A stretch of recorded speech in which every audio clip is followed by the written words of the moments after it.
And welcome to a sunny Saturday here at Woodbine. It is the day that Canada shines in the game known as horse racing as we celebrate the 166th edition of the King's Plate. My name is Lisa Blow alongside with my good friend Jeff Brad as we get set to bring you 13 races. It's going to be a very big day of horse racing. 6 stakes races on the table today, including a win and you're in event. But the best word that you said was sunny. Isn't that because great? Last year we didn't see the sun at all. And it rained and it rained and it rained, but the weather is going to be hot and good for racing here today. Really looking forward to the program. I think it's a real smorgasbord of wagering opportunities. You know, it's like I was just listening to Robert doing the changes. I'm like, oh, I kind of want to play that bet. Kind of want to play that bet. He didn't even touch on the Kings and Queens. Yeah, that's a fun pick one. 3. That's going to start off with the EP Taylor. That's a $5 base bet and low takeouts of 15% as well. So yeah, there's all kinds of opportunities. Mandatory payout when it comes to the Power Pick 6-2. Elisa, you have a little bit of money in your bankroll. I suggest that we open up the wallets a little bit today. Well, we're going to have a little bit of fun with our handicapping. I think we're going to do the late pick 4 as one of the bets that Jeff and I are actually going to make with our money because we've hit the pick 4. Or do we want to do the late pick 5? Well, we could do the late pick 5. Okay, I'm in on the late pick 5 because we have some money to play with thanks to hitting some pick 4s recently. We've been pooling the money and we're ready to play. But $1 million in guaranteed pick 5 pools for you on today's card of racing. We got a lot of things to talk about, but one of the things that we do want to discuss, which will help you out for your handicapping today, is just how the track played this morning. Because, you know, our clocker, Ernie Perry, he rates the track out of a 5. And what's interesting is that today he's rated it a 3.5 out of 5. But what he's said here is very, very critical. Slower than usual. That's not something that he writes very often or at all. And the inside is maybe the better place to be. Now, to me, when I see a track that's slow, that to me says that maybe it's going to help a horse coming from off the pace. Possibly. We'll see if that does happen or not. And I should point out as well, because there's all these rehearsals that take place on the main track. The main track was closed earlier than usual today, so there wasn't as much time to get a horse out there to work. So we'll see, you know, if there's any changes from the track point of view, because you've had all these rehearsals on the main track for all the festivities that we have. So we'll see exactly how it does pan out. Obviously, we're very turf heavy on the program here today as well. So we really want to get focused in on the main track because of the big race itself, that being the plate. But you know, we're not going to have a huge sample size of main track races by the time we do get to the plate. Oh, no, because it's really our last weekend to utilize the EP Taylor Turf Course, and we're going to give it its best today with some really fantastic racing taking place on the EP. Both turf courses listed as firm. If you're watching from outside of Toronto, know that we've been in this heat wave for at least the last 3-4 weeks. We're getting used to it, but it's certainly firmed up our course. They're going really, really fast out there. And of course, the other thing too is just make sure you stay hydrated if you're here on track today. You don't find a nice place in the sun. Exactly. Get those electrolytes into you, but enjoy it because it's not just racing today. The festivities that take place throughout the day are fun as well. We only get to see them and once you look fantastic. Thanks, buddy, as per usual on plate day. And I always love catching up with, you know, everybody kind of gets all dulled up. And I think it's even better now because when we had COVID, we're all used to being in our jogging pants at home. But now it's like, oh, I kind of like putting a suit on for a day, you know? It's a day full of fashion, really. And we look forward to seeing everybody. We're going to see some old friends. We're going to have lots of guests pop by in the studio to help us out throughout the day as well, because really it's just the two of us trying to get you through these 13 races. So we'll take any help that we can get. Let's get you started, though, with our topics for the day. As usual, I have 7 topics to discuss. And they're all going to be about stakes events today as we kick things off in race number 5 with the Catch a Glimpse, going for a purse of $150,000. 6.5 furlongs on the EP Taylor Turf Course. This race for the 2-year-old fillies. And I'm excited to see this race, Jeff, because there's some horses here that are shipping in from the United States that are kind of interesting.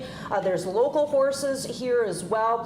For example, you've got Dinah, who comes in off of an interesting defeat last start out, one that's near and dear to me. How about the Josie runner? Josie's got this 3-horse in this race. That was a bit of an emotional story, I think, for the breeders as well, when that horse was able to get the maiden score. And a few others here. Cassie is going to be loaded too. He's got some very nice 2-year-olds. The best name in the race is Nacho Problem. I love that. So I do like that one. But what I love too is this is a stepping stone for a race like the Natal Stakes down the line as well. And you spoke of Dinah and the fact that she ran against the boys last time out, and she lost a bit of a heartbreaker. And this is a very important replay, not only because it's sentimental for you, because the winner, your parents were co-breeders on the winner, but the third place finisher is going to be one of the favorites in the first race of the day, that being Thundermaker. So here we are right now, sliding towards the outside with Dinah. And listen, this isn't ideal that you have to face the boys first time out. I don't really mind that when it comes to young horses in here. Now, there's not a whole lot separating everybody in this race, but on the far outside, here comes Dinah. And what I love is, okay, so we don't beat Awesome Connection on this day. However, we do beat the stablemate on the inside here. But this is pretty much a blanket finish between these three horses, and they all ran terrific races. Dinah had a bit of a wide tree. Now she's going to get the rail here today, which could help out the situation.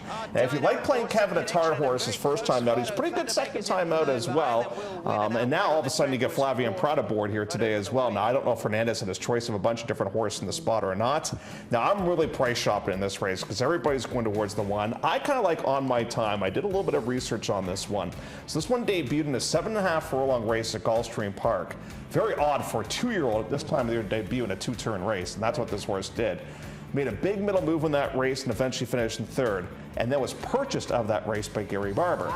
We saw just the other day at Gary Barber yesterday what one of his purchases did via the claiming game. Came back to win yet again. So On My Time might be able to move up a little bit here now to cut back in distance off that private purchase. So I'm kind of trying to be a bit of a wise guy. Well, with you know my what selection else here. too on that one, and you're right. Okay, so that's number one, that the horse was a private purchase after the race and caught their attention. But I think Mark Cass is a big fan of the sire, not this time. How could you not be? You know, Yeah. exactly. Like he if you watched our pregame show yesterday when we talked about the plate horses, you know, he was very, very high on that stallion as well. So there's certainly some pedigrees that they like here. You know what? I'm going to sound very biased when I say this, just because of the fact that, you know, my parents did own Awesome Connection. I think that race is going to turn up as a key race on today's program. It was salty. Yeah, because there's a lot of horses that are coming out of that race that look very, very strong on today's card. Yeah, and then you got Sweet Fusion, a very professional effort, I thought, first time out. So Husbands rode on that day, able to pull off the victory. You spoke of Corsia Veloce. Now, they actually put that horse on a digital sale, and the horse failed to meet the reserve, and now is back with these owners. They didn't elect to sell the horse. Fraser Abe will be aboard. Now, that one gets onto the turf. Twist of Sugar, there was a bit of buzz when this horse debuted. Very, very fast animal. And Nacho Problem, I mean, Johnny V on this course. We've seen it time and time again, right? Yeah, it's a well-traveled 2-year-old too. Yeah. From Monmouth, Saratoga. You know, did break his maiden, or her maiden, sorry, down at in New York, and did it in style, going gate to wire. One last thing too, the Two Pipers Gift is a Chiefswood horse. This one's by Yorkton, and Yorkton is now going to stand in Ontario. I just heard that today at as Adena well. Springs. Good Yeah, for so them. Yorkton has made the trek up from Kentucky, and now will be standing stud in Ontario He'll for be a next good season. addition here, He for will. sure. And you know what, we're Absolutely. starting to find out they kind of like a little bit more grounds. Yes, we are learning that, you know, that they want to go around a little bit further in their races. Alrighty, let's go to our next race on today's program, which will be race number 7, and this is the EP Taylor. Now, this is a win and you're in event, and we look forward to this big race at 1.25 miles on our EP Taylor turf course. It goes for a purse of $750,000. Now, we get a smaller group. There are 7 that are going to compete in here, but once we heard the news that She Feels Pretty was coming up, there was a lot of excitement around these parts. Now, what's at stake? This is a win and you're in event. So if you win this race, you automatically get an entry into the Breeders' Cup Filly and Mare Turf, which will be held on November the 1st at Del Mar. But they cover a lot of your expenses too. $60,000 in entry fees, $10,000 in to the nominator, and $10,000 in a travel allowance if you're coming from outside of California. Guess what? A whole bunch of horses are going to be coming from outside of California. So okay, here's the thing. This is where we kick off the Kings and Queens Pick 3. It's also where we kick off the Jackpot Power Pick 6, which has a mandatory payout. Is it as simple as She Feels Pretty? Or do we look at horses like the Euro Invader, Diamond Rain, from the Appleby barn? Anytime he comes here, he brings a runner. Or do we look at a local horse like Ready for Shirl from the Roger Atfield barn, who seems to be getting better and better? You know, this race has been a roller coaster ride of emotions for me, because first we thought Excellent Truth was coming, then she got hurt. And then we're like, okay, there's not going to be really, any stars other than, maybe like a Diamond Rain and Ready for Shirl in this race. And then all of a sudden, Sherry Duvall makes late decision to bring up She Feels Pretty. And now I do some research on Diamond Rain. I think I got to go too deep in here because Diamond Rain's out of a Epsom Oaks winner, is getting better and better with each and every race. And here's a look at She Feels Pretty, who lost to Excellent Truth last time out. Excellent Truth was on the inside. On the outside is She Feels Pretty. And the thing that I love about She Feels Pretty, I mean, obviously she's a quality horse, and she can be a fantastic broodmare down the line. But she fought every step of the way here, even though she gets beat on this particular occasion. And you know what else I think is a massive plus for her? It's the fact that she gets onto a firm turf course for the first time in a couple of starts as well. She ran on a yielding turf course on June the 6th. This course had some cut to it as well. I mean, some people say, well, she should have beat this horse on the inside. Well, these aren't machines. They're going to lose from time to time. And I got to stick with She Feels Pretty as my top pick. But if I'm going too deep, and I probably will when it comes to Kings and Queens, I'm going to use Diamond Rain as well. And I think Diamond Rain's kind of the wise guy horse on today's program of racing. I think this horse is going to take a little bit more money because Appleby does so well here at Woodbine. Well, and so does Mr. Buick, too. You're taking a look at his stats anytime he comes here to Woodbine. I mean, he's won 5 of 17 races when competing here. I guess, the only thing with the Euro is, we don't know how long the horse has been around for, how long has the horse had to acclimatize. We do know that She Feels Pretty just shipped the other day, so she basically shipped up. She's ready to go. And then, of course, the local runner, that being Ready for Shirl, she'll get that pilot change here to Javier Castellano. And, unfortunately, Emma Wilson has to sit out this year's plate, this year's race day, but she's going to be joining us in the studio to help us out for races 2 and 3, and she'll be able to provide us with some information on Ready for Shirl, I'm sure. And because this is a Breeders' Cup Challenge winning your event, this is a non-Lasix race. Right. So I think that's a huge plus for She Feels Pretty, who never raced on Lasix. That's very odd for a horse of her stature and never to go on a Lasix, but she's always in stake races, that's why. Diamond Rain's never been on Lasix, but everybody else are coming off of Lasix here today. And it is a bit of a hotter day as well. So the fact that, Diamond Rain and She Feels Pretty, we know don't need that medication, that makes me feel a little bit very good. More, it's like my safety blanket. Yeah, no, I feel good about that too. The other thing too is we'll have Caitlin Her Greatness in this race. We didn't even really talk about her. I know. On this day last year, she was the star. She did win the King's Plate and she had the Oaks Plate double. But so far this season, we've seen that one win in the Grade 3 Belle Mahone, and last night out she got beat by Literate, who will be in this race as well. I've been a little bit disappointed with her last couple of starts. Me too. I'm kind of hoping she gets back on the beam a little bit here today. So that is race number 7 as we go over to race number 8, which is the Grade 3 Bold Venture. This race going 6.5 furlongs on the main track. Now, if you were with us yesterday and you watched the pregame show, if you were with us last week and you watched the pregame show, you saw the workout from Notorious Gangster. And very honestly, when Jeff and I watched that work for the very first time, we didn't know who the workmate was for Notorious Gangster, but we knew just on body alone it was an older horse. Yeah. And then we found out it was Play Me a Tune. And as soon as we knew that, Notorious Gangster moved up some more ranks for us, even though we've kind of been fans of the horse all along. Off of that work, I have to use Play Me a Tune in the top spot here today in the Bold Venture, but there are others. I mean, this is obviously an opportunity for Cassie to win with Victory Achieved. You got Katerina Vasilieva, who sends out Simcoe for Chiefswood. I mean, this horse could be a serious player as well. There's some good ones in here, Jeff, but I mean, just going off of that work that we saw, I was very impressed. I think you're on the horse to beat and Play Me a Tune, and I like to move back over the synthetic, but the other Chiefswood horse is Simcoe, who has really blossomed. Don't forget Simcoe, was thought to be a plate horse last season, and now they've backed this one up into a sprint, and ever since sprinting, he's not looked back. Now, I want to show this replay for a couple of different reasons, because Simcoe was ultra game. War strategy we're going to see coming up in the King Eddie, and could be a pace horse in here. On the outside is I'm a Gambler. I'm a Gambler should have won this race off this trip, but he just has not been as good as he was last season. He's close, really close, but just not quite good enough. But very game effort from Simcoe. This was that really hot Sunday that we had as well, so I kind of like the fact that this one's had some time between starts too. And boy, that was a tight finish there. That was a 4-horse field, and 3 of them hit the wire together, as a matter of fact. So great finish there. I think you're onto the logical horse and Play Me a Tune. I love the spacing between starts, but I'm going towards Victory Achieved. I've been a massive fan of this horse, and I realize it went not well last time out in the Sunshine Millions Day race.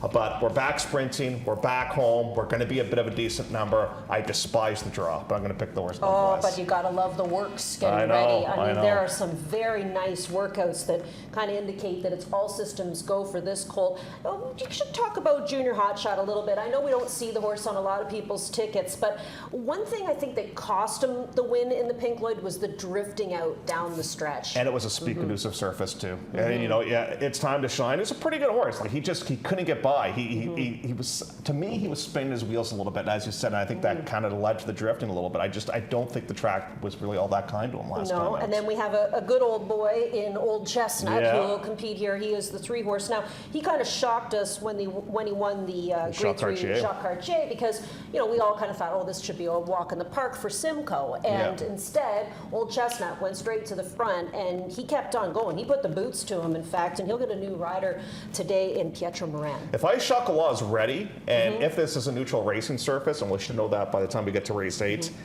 he will be flying home late. He's a cool horse, and there is going to be some pace in there. Like, I think Simcoe goes, and I think Johnny V sets off and play me a tune. Would you agree? That's what I see. You know, and your horse too, the inside horse, Victor. He's going to go. He's going to go as well.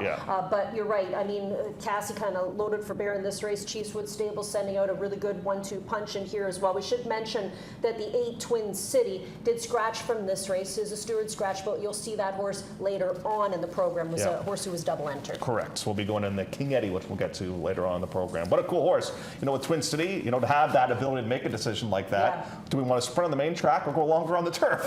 It's nice to have those options. And he fits nicely, He does. So that's race number 8, the Grade 3 Bold Venture. And then, of course, it's the big dance. Race number 9 is the 166th running of the King's Plate for a purse of $1 million. The race is strictly for 3-year-olds foaled in Canada. It's the Canadian version of the Kentucky Derby, and it is our day to shine here today. So we will have a $400,000 guaranteed pick 5 that'll start for you here in race number 9 on the program. Lots and lots of storylines in this race, of course, Jeff, and over the last 25 years, we have some interesting stats for you. So, for example, 14 winners of the King's Plate won their previous race. That's an interesting one. 14 of 25. That's a high number. That's a high number. 10 winners, which I still think is a high number, had post 9 or higher. Interesting. That's very interesting. And then this is the other thing I found interesting too.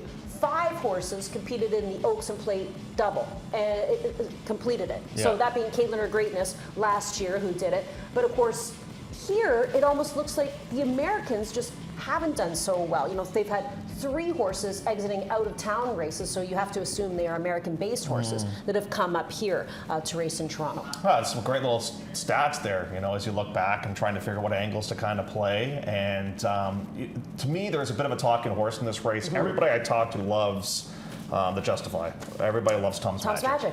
Everybody I talk to. I am very curious to see how much money this horse takes today, because Tom's Magic seems to be on everybody's tickets.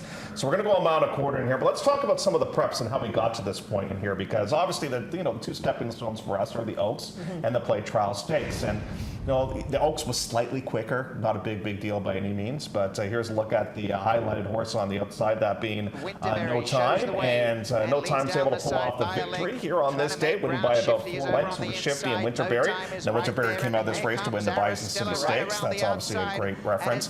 The thing that I think is so important with No Time, and what Johnny V did so well, is he got her to shut down a little bit in the race. Because to me, sometimes if she grabs the bit a little bit, she can get a little bit too keen. She's undefeated with Johnny V, which is obviously a big plus. We know she beat some good quality horses on this day.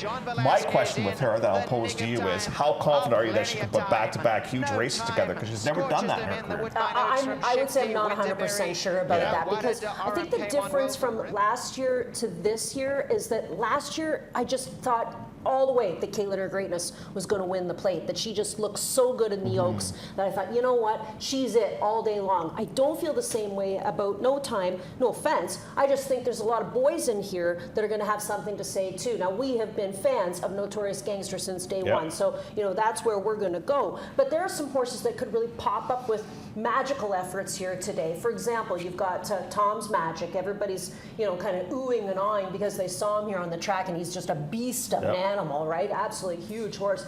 Sudbury's Ghost is the horse who won the plate trial. And I think this could be your guy here today. Like I said, I like Notorious Gangster, but I'm very, very concerned with that Sudbury's Ghost might be the horse to beat here today because of the effort in the plate trial. Well, the difference in the race was he got to go earlier before Notorious Gangster did. And right now, here he comes on the outside. Meanwhile, you know, kind of getting motivated right now is Notorious Gangster. And now we're playing catch-up at this portion of the race. And the thing that I really like about Sudbury's Ghost is I just think he's very light in his feet, just the way that he's very efficient with his striding here. And here on the outside, by the way, closing for a piece of it is Watsonville Red. And Scorching's on the rail. And Notorious Gangster, you know, just got a little bit delayed, but take absolutely nothing away from the winner, who was getting better and better with each and every race. We saw his work the other day. You and I were very enthusiastic with how he worked, so I think that's a big-time plus, too. And I don't mind the draw. I do not mind the outside draw for this horse by any means. Now, pace in this race, I think, is something that we should touch on. I think Mancetti, if they wanted to rate, I think those cards are out the window now with the rail. I think they got to go. I think Ashley's Archer's going to go on the outside potentially. I think Scorching might be close. I don't think No Time's going to be that far off of it. Judging by how DeWolf worked the other day, I think he might be part of the pace scenario as well. So I think for our horse, I think we're going to get some pace to chase in here. The other thing, too, is that, you know, both Josie Carroll and Barb Minchell have shared how mentally attuned and mentally focused both their horses are coming into the race. I think just off of the work that we saw from Sudbury's Ghost, we know he's a happy horse coming into the race. And Notorious Gangster, he might live up to his name here today. He looks like the tough guy in this event as well. But Tom's Magic, like you said, all eyes are kind of on him. He did have a chance to train over our surface yesterday. We got a chance to watch that. Visually, he's very impressive. But we did catch up with Conditioner Mike Stidham because we wanted to ask him about his thoughts on the outside draw that he has today with Tom's Magic. Actually, I was happy that we were, you know, more on the outside than getting an inside draw because, you know, I didn't really want to see him where he was to maybe get shuffled back early too far and take him out of his comfort zone in that stalking spot. So I think this allows Raphael to break and watch what's going on down inside of him. He's got the favorite right next to him, and I think that filly's got, you know, enough tactical speed where she'll actually be hopefully running a little bit of interference for him. And give him a path to run, you know, either by or next to. And I think it's a perfect setup for him. All right, so some good inside information there from Conditioner Mike Stidham as he sends out Tom's Magic in this year's edition of the King's Plate. Here's a look at the picks from those of us who will be handicappers for the day today. Jeff and I, of course, have been very vocal about our love for Notorious Gangster, but Doug McPherson says it's the filly, No Time, who's going to get the victory. Ron Gierkink says it's Sudbury's Ghost, the winner of the plate trial, who will get the victory here today as well. And hey, it's hard to knock that barn right now. Barb Minchell's barn's hot. Yeah, and there were 6 or 7 horses that could win this race, and you could say it's not a surprise. Oh, absolutely, absolutely. You even have a long shot that you want to toss in too, the Runaway Again horse. That being Runaway Again. I'll tell more about the story on that one a little bit later on. But Sid, well, I'll tell the story quickly now. He didn't want to go in that route race. He entered the horse in a sprint, and it didn't go. And he's like, well, I got to run this horse. And they went to a route, and look what happened. See, sometimes everything happens for a reason. Yeah. I've heard that many, many times in my life, and it does often come true. Race number 10 on the program is the King Eddie. Now, that's a grade 2, so we'll go right after the plate. A mile the distance on the E.P. Taylor turf course, and a massive scratch from this race. When we heard the scratch, I think we all went, when we found out that Dresden Rowe was a vet scratch from this event. You know, we hope everything's okay with him, and we'll see him dance another day. But now, things kind of fall into the lap of a horse like Cruden Bay, who was well prepped to come back for his return to the races and win the Connaught Cup last start out. He looked great, you know, and kudos to Donnie McRae for having a horse off a long layoff like that to win a race like that. That was pretty impressive, and got a great ride courtesy of Fraser too. Fraser, he never panicked. He was in absolutely the right spot, and it was no doubt. Like once he started rolling, you knew he was going to win. Oh, like, you did. Yeah. You know, it was no doubt about it. Win. He beat Northern Invader, and he beat Piper's Factor as well. Absolutely, and one of our faves that we enjoy talking to all the time is Conditioner Don McRae. We caught up with him for some thoughts on the big horse, Cruden Bay. So he was. I told Michael Lay I'd never seen him work the way he had been working leading up to that race. He's kind of a funny horse. Unless you ask him to do something, he just kind of goes around there, kind of easy enough. But this year he seems to be a lot more focused, a lot more on the bridle. If you look through all his breezes in his life, he had never breezed a bullet workout in his life until the other day, leading up to this race here. He just seemed to be more focused this year, a lot more keen, and everything kind of come together at the right time for him to be ready for the Connaught. And the race developed the way we thought it would after we seen the nominations. There was a pace battle up front, and Fraser gave him a heck of a ride. And when you angle this horse out and show him daylight, he has that affinity to punch and punch hard, and that's what he did that day. What's interesting, too, is that last year he won the Connaught, and then he came back in the King Eddie, and he finished 5th and then was shelved after that race. But this is the return to the races for him of 2025 in the Grade 2 Connaught. And Jeff, I mean, Johnny had to be so confident when they were coming down the stretch. And this is a horse that is by, of all sires, big screen. And this might be the best big screen racing right now in North America. And here it comes on the outside. Now, what helped him here on this day was the pace. It wasn't ultra quick, but it was legit, 23:46, and that allowed him to have this nice turn of foot. What I'm a little bit leery of in this race is there's no speed with the exception of one horse, that being War Strategy. Unless Public Sector elects to go, which might be a possibility, but I really think Cruden Bay is even better than he was last year, so that's why I'm going to pick him on top, but I am a little bit worried about the lack of pace in this race. And that work that Donnie referred to for Cruden Bay, he worked with William T., who you will see in this year's edition of the King's Plate. So a lot of us obviously having to make some changes in that race because so many of us were going with Dresden Row up in the top spot, but a change there as that horse will not go a vet scratch from that race. And this is where you're going to find Twin City as well. Just a reminder that he was a steward scratch earlier on. This is where they opt to go, is in the Grade 2 King Eddie.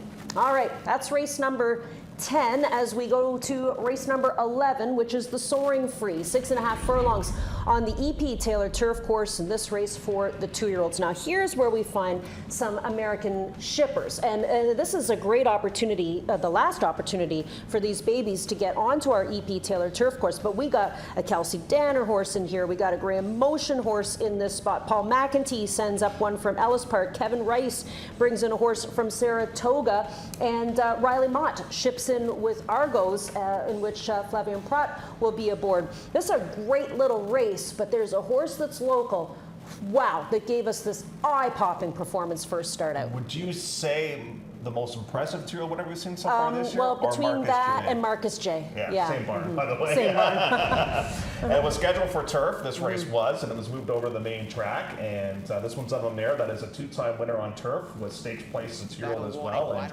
this was nothing but a gallop in the park. Absolutely demolished this field. The runner-up was highly thought of. Our Fire and Wine finishes in the 3rd place position. You get a couple of comeback works just to keep the horse's mind on business. But look at this. You often talk about the ears with a horse. He's waiting for like instructions right now. Like, when can I go? When can I go? But just geared down. So we think he's pretty special, and hopefully he can come back and run just as well as he did last time out. But you're right about these American invaders. They look pretty good in here, and you've got Cassie well represented. Poor Jupiter finishes 2nd and gets gelded. He didn't get a great trip on that day. It was a double whammy. He got a bad trip, and then he lost his best friends in the process too. So that was a bit of a bad day at the office for poor Jupiter. Casson is obviously, has done absolutely nothing wrong to this point of the proceedings, and this Longy, the buyer didn't come back, great, but what an adventurous trip he had Yeah. time out. And still managed to get the win, so, right? Overcoming a lot of things there. Yeah. Out of the American horses that are shipping in, which ones did you include in your top Argos. 4? Yeah. I like the way he ran last time. That was at Ellis. He made a wide rally on that day. The runner-ups come back to win too. Now our Argos in Toronto, they're not that great this year, but hopefully this Argos is a little bit, gets the touchdown coming up in race number 11. What about you of the Americans? You know what? I put the Kelsey Danner one in, the 2, this Jutland horse, because it turns out to be a key race. Both the 2nd and 3rd place finishers have since come back to win. And Sophia Vivez, she has been doing a lot of traveling for Kelsey Danner this year to ride various horses for her down in the States and stakes races. They've had stakes success here. Everything that Kelsey sent up to Toronto has been in the right places, and they've been able to get some nice wins. So I thought, what the heck, I'll toss that So one. you know me, I'm a sucker. I love white. This horse got a huge white blaze down his face. That's why you like Tom's Magic. Yeah, I know. Yeah. And he debuted going around 2 turns, and he won. He went last to first. Yeah, exactly. So, he's got experience going longer, and he Yeah. actually cuts back here today to compete on the EP Taylor Turf course. So that is race number 11 on the program, and that'll kick off the final pick 3 on the afternoon card as we kind of go into the evening. That's kind of like a double header, folks. Yeah. That's basically what we're doing here Yeah, today. we'll go into the evening portion of the procedures after that. Alrighty, we got a whole bunch of things to talk about here. Let's Plays start of the first with day. plays of Yep. the day. All right, so as far as plays of the day are concerned, what have you got for us? I really like Society's Thunder today in race number 3. I think he's a horse that is due for a little bit of racing luck, and hopefully he'll be able to pull off the victory in race number 3. My long shot's going to come up in one of our stake races. That's going to be on my time for conditioner Mark Cassie. My watch list horse, just a disastrous trip last time out for the horse whose name we're not allowed to say because we always get it wrong and the owner gets very mad at us. And my off the bench play is going to be Victory Achieved for conditioner Mark Cassie coming up in race number 8. Those See, I are my have plays of the day. a fun theme that I got. Okay. Be ready, be bold, be the boss, and be a star. Oh, all right? I like it. So I'm saying be ready with Will Rain Okay. in race number 4 on Yep. the program. Then I'm saying be bold with Play Me a Tune because, of course, he's in that stakes race. Yep. And then I got Be the Boss, right, for the gangster in our on-track feature. And, of course, Be a Star for 2 Out Hero, who could be any kind of racehorse that you're going to see competing later on in the Soaring Free. We have selections from our friends upstairs as well. We'll see what Ron and Doug have passed along. This is an interesting horse that Ron's got in the first race on the card. This is a You tried to stump me. starter. No, you were going to stump me. Wow, And no. I did my homework. You did. So Yes. this horse is named after who? A hockey player. Yes, the place for I don't know. Minnesota Wild. Defenseman. Booyam. Look, it was big enough that I knew that it was named after a hockey player. I did have to Google that. This horse, by the way, worked with Marcus J and beat Marcus J. Oh, that's a very interesting. And 6-1. Yeah. Let's watch the toe board on Yeah. that because right now he is 5-1 as he gets set for his career debut. Dinah's a top selection from Doug McPherson, and Baytown Dreamer is a top selection from our Woodbine TV prod. We have a clocker horse, a couple of clocker horses to pass along your way as well.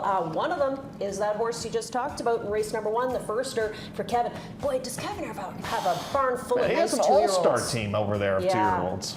Yeah, he does. So this one catched Ernie's eye with that work on August the 8th in 101. Now that was on the training turf course, so that's quite interesting. And then the other one is, of course, No Time, the Yeah. filly, who will compete in this year's edition of the King's Plate. He really liked the work, and we've shown you the work on numerous occasions. And that horse did work with Lucky Score, who's a very nice one from that outfit as well. I think that gets us through the races, buddy, right? We did it. Are we ready to go? Now we get to enjoy the show. Yeah, we get to enjoy the show. Exactly. It's going to be a very, very busy day today. We have a little bit of help coming in for us this afternoon as well because originally there was going to be 3 of us, but now we have a whole bunch of hosts that are going to be joining us, different handicappers, and they have handicapped the races, so they're not just coming in to chit-chat. They're Well, coming one in of them to do hasn't, some work. but she's won the Queen's Plate in the past, so she's we'll allowed. give her a pass. Yeah, and I bet she can handicap on the fly. Probably. Too. But also, outside today, we have a on-track host. Her name is Sherry Smith. Sherry Smith will be providing you with different venues, different entertainment that's happening throughout the day, and it's called Hoopla. So without further ado, let's meet Sherry Smith and see what she's got for us on tap today. Hey everybody, welcome to the 2025 Kings Plate. I'm your host, Sherry Ann. I'm excited to take you around to check out all the food, the betting, and the activations, of course. We're going to have a great time and we're going to win some great prizes. I'm going to check out with you throughout the day. We're going to have a contest called the Ruler of the Day here at the Kings Plate. You're going to be able to win some crazy prizes going up for 2026. And don't forget to place your bet today. You can check out our self-serves or you can go into the activations and make sure that you wait a brief moment after you get your ticket today because there may be a voucher for you to win up to the $10,000 worth of prizes that we have coming for you. I'm going to be doing this all day. I'm excited to take you around. So please come in here, enjoy the fun, place your bets, or you can place your bets online, HPI Bet, Bet365, or OLG.ca. I look forward to taking you around the Hats and Horseshoes party. Stay tuned.